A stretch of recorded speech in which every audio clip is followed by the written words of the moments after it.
इतिहास विभाग के तृतीय वर्ष का छात्र हूँ। मेरे संक्षिप्त शोध पत्र का विषय है इतिहास के पन्नों में गुम, एक युवा स्वतंत्रता सेनानी। भारतीय स्वतंत्रता संग्राम के इतिहास में अनेक स्वतंत्रता सेनानियों ने अपने प्राणों की आहुति दे दी, लेकिन भाग्य की बात यह है कि हम कई स्वतंत्रता सेनानियों का नाम नहीं जानते। इतिहास के पन्नों में गुम एक ऐसे ही युवा स्वतंत्रता सेनानी का उल्लेख मैंने इस संक्षिप्त लेख में किया है, जिसमें मैं 18 साल की उम्र में ही देश की आजादी के लिए फांसी के फंदे को सहज स्वीकार कर लिया। वर्ष 1889 में 3 दिसंबर के दिन स्वतंत्रता संग्राम के अमर सिपाही खुदीराम बोस का जन्म हुआ था। उनके पिता त्रैलोक्यनाथ नाराजोन के राजा नरेंद्रलाल खान के तहसीलदार थे और उनकी मां लक्ष्मी प्रिया देवी थी। महज 6 वर्ष की उम्र में उन्होंने अपने माता पिता को खो दिया। उनका लालन पालन अपार कर उन्होंने अपनी स्कूली शिक्षा की शुरुआत गिरीश चंद्र मुखोपाध्याय पाठशाला से की।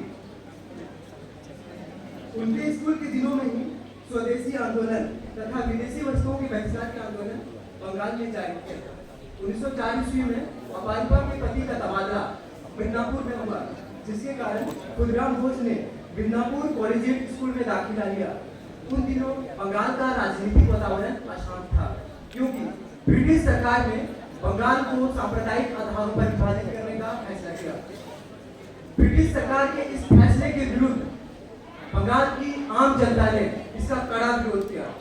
उन्हीं दिनों सत्येंद्र सेन ने खुदीराम बोस की प्रबल देशभक्ति की भावना को देखते हुए उसे अपनी गुप्त क्रांतिकारी संगठन में एक संसद के रूप में नियुक्त कर लिया।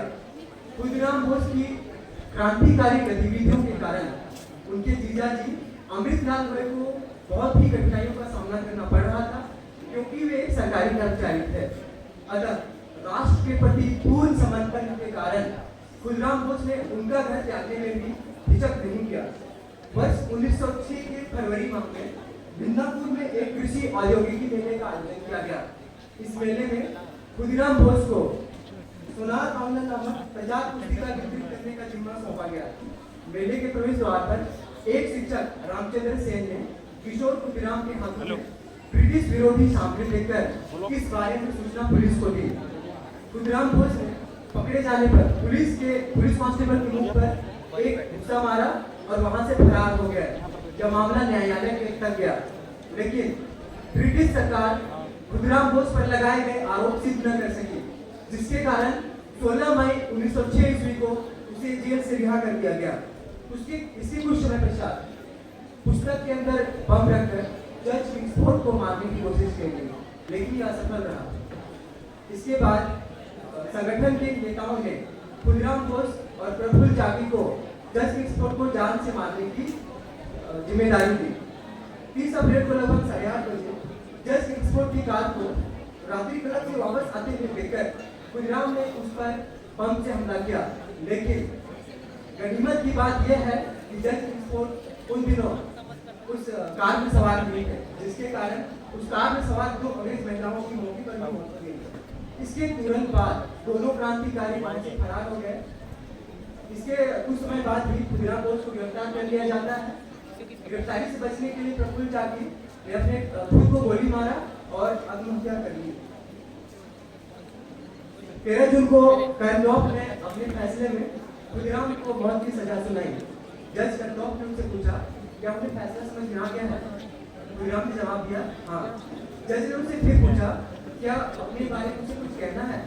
खुदीराम ने गंभीरतापूर्वक जवाब दिया, हाँ, यदि आप मुझे मौका दें तो मैं बम बनाने की विधि बताना चाहूँगा।